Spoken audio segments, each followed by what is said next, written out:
Welcome to the CAMBIM Technical Summit for Estimators. Before I get started, I'd like to give a huge thank you to Jerry and his team for putting this event together, and a special shout out to Sergey for all the technical support he provided to the Orbiseed team leading up to this event. So couldn't have done it without you.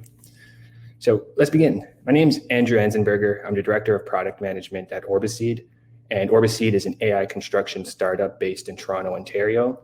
And today I will be talking to you about how estimators can win more bids with tighter due dates. But first, I want to give a little bit of background on myself. I have 11 years of progressive innovation experience, ranging from startups to small to medium-sized enterprises, all the way to multinational organizations.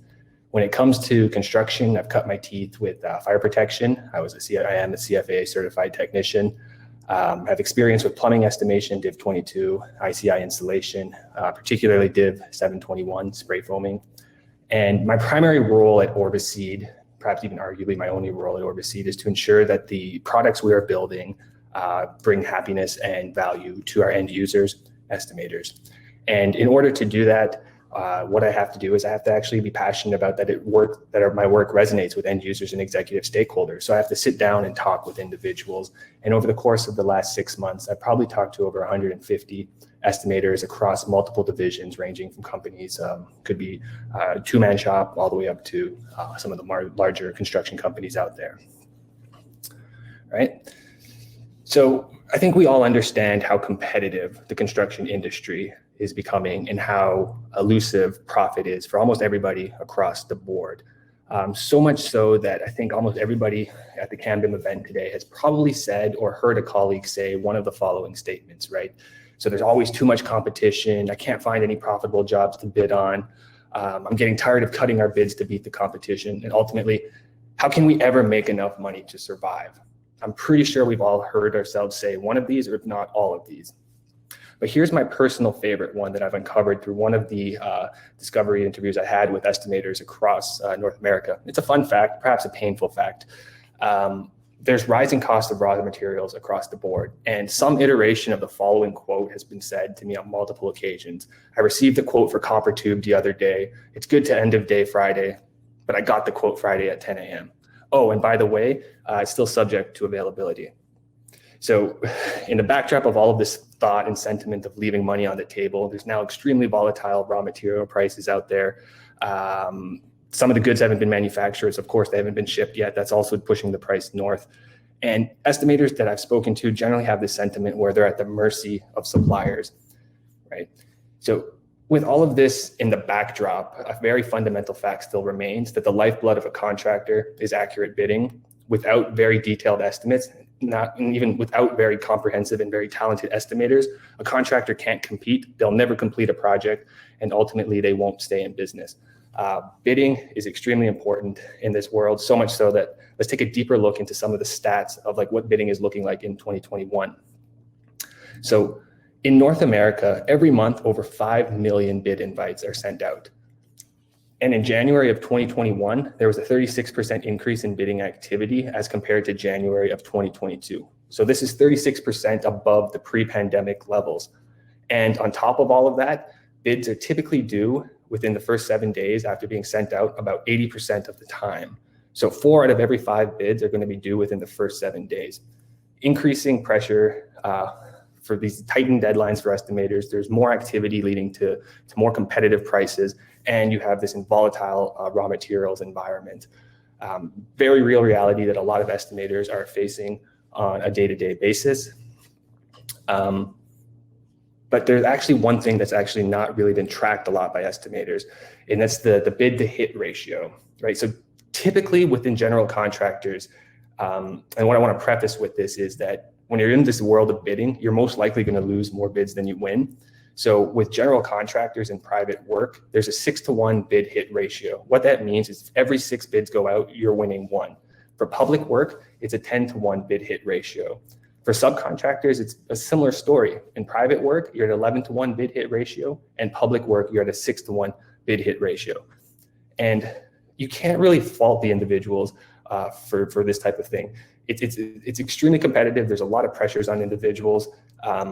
So what does this all mean? Like, what else is important here? And I wouldn't be surprised that many of the individuals within the room right now didn't actually know this work and know these ratios and these statistics, because George Headley's 2019 survey of over 2,000 general contractors suggested and showed that over 6% or less than 6% know and track their bid to hit ratio. It's hard to fault individuals for this because it's one more metric, it's one more stat to track on top of all of the work that an individual, an estimator, or a bidding team has to do. Sometimes it feels like an estimator is drinking from a fire hydrant because they're inundated by so much information from so many different sources. Why should I have to track one more statistics? Right? So what does this mean? So losing bids in a low bid hit ratio effectively is the #1 reason why the average profit margin in the construction industry is less than 1%. It's the #1 reason why profit margins are that low.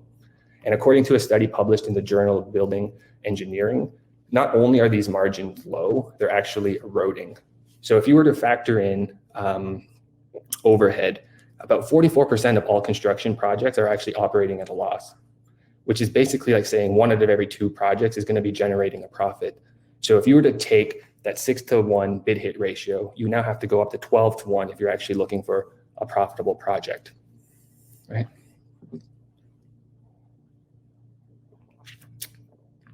So with all of that in mind, I think it's extremely important for every single person involved in the bidding life cycle, the bidding value chain, to be asking themselves questions. How can we actually improve our bid to hit ratio? How can we actually win more bids so we don't end up like our good friend Tommy over here, who is finishing up the top of his project with a hay roof stat because he's running over budget again, right? So that's going to be the genesis of what we're talking about today. Like, how can we actually win more bids? Right? And I can sit here and say, like, it's simply just identify your bid hit ratio, but there's actually a little bit more to it. And I think it starts by identifying that you have to offer more than just the lowest price and more than just price. I think some of the individuals who I've spoken with have mentioned that one of their largest frustrations is when they receive a quote or a price from a GC or a subtrade where it says, for example, HVAC, as per plans and specifications, $275,000. Like, there's no other detail there. There's no other information. It's just that. And they have to go through this whole value chain now, or long chain of like new emails, a new phone call, a new meeting set up so that they can get into the better details of what's actually going on here.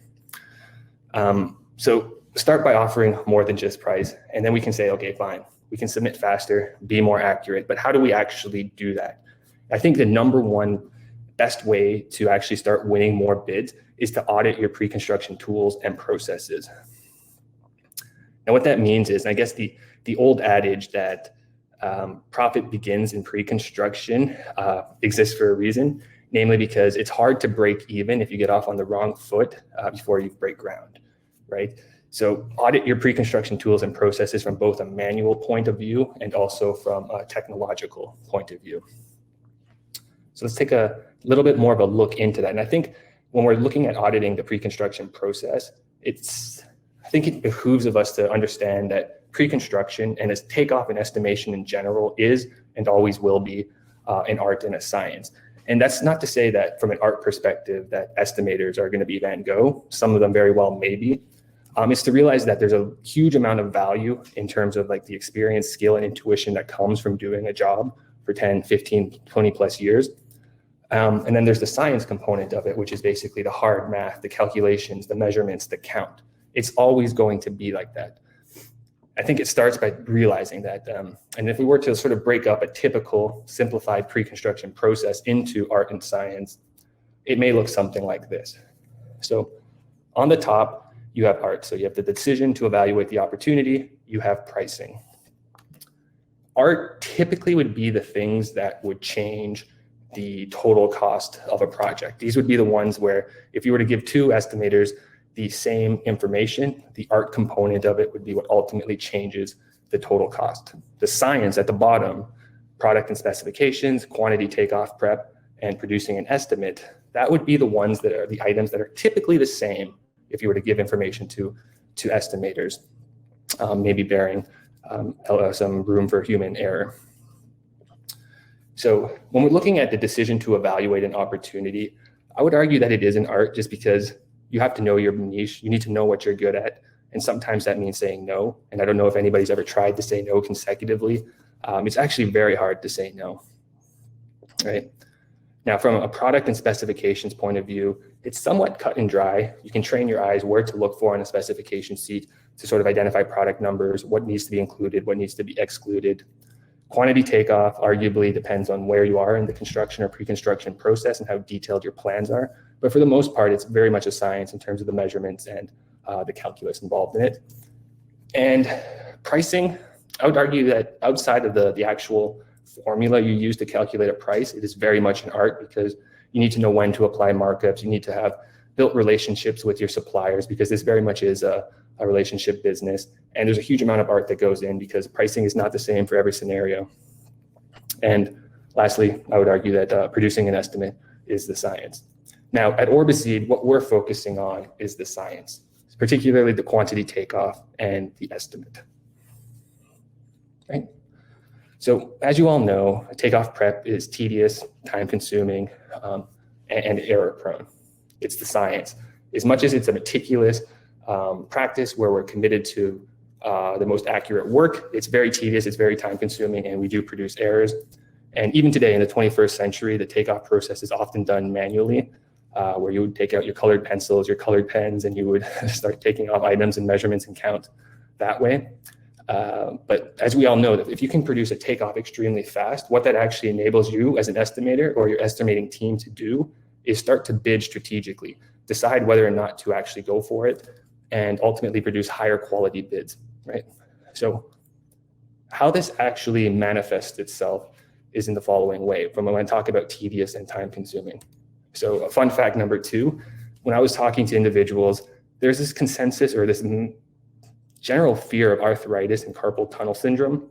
And it would always manifest itself in the following way. Like I've been having a lot of hand or arm pain, especially during weeks where it's involving heavy takeoff. And oddly enough, this is especially true with digital takeoff solutions. And it got to the point where individuals were investing in quite expensive vertical ergonomic mouse for their computer setup. So that was like a sort of a solution that they came up with themselves because of how much clicking and dragging they had to do in some digital takeoff solutions. But it doesn't have to be that way.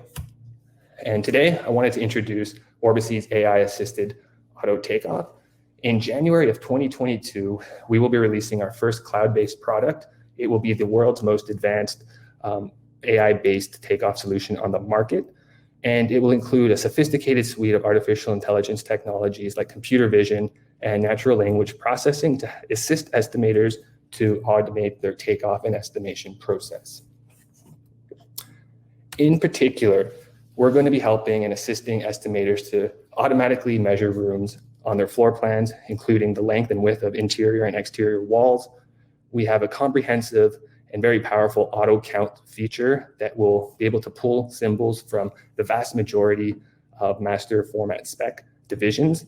And it will be complemented by an automatic document search function where we will be able to use natural language processing to parse through specification documents to identify product numbers, to identify what needs to be included, what should be excluded from a product point of view, effectively automating the entire takeoff and estimation process. As far as preliminary results go with our product, our AI-assisted takeoff is faster and more accurate, and that shows up in the tune of a 74% reduction in takeoff prep time. We're able to process spec documents 200 times faster than a human can, and there's a 90% reduction in human error. I want to focus a little bit on the human error component because we developed this solution not as a way to replace estimators, but as a way to augment them. And the way we think about it at Orbiseed is if the estimator is Batman, our AI-assisted takeoff is basically another tool on your utility belt to help you do your job better and faster, giving you more, basically an extra set of eyes when you're working through some of these complex projects. Right? So at the end of the day, at Orbiseed, we've mastered and perfected the science of takeoff and estimation, allowing our users, estimators, to perfect their craft and the art that goes into estimating. which leads them to produce faster, more accurate, and comprehensive bids. But at the end of the day, all of the pressures that I talked about earlier in this presentation, the increasing tight deadlines, the fear of carpal tunnel syndrome or arthritis, our product at Orbiseed has been designed in a way to alleviate some of the most common pain points that estimators face in the market. Because at the end of the day, we want to have a better bid to hit ratio, and estimators who use our software will get that, and they'll also be generating more profitable jobs. Thank you. We're Orbiseed. We do takeoffs, and we do it supercharged. Look forward to speaking with everybody in the booth, and I hope that everybody enjoys the rest of the CAM-BIM presentations.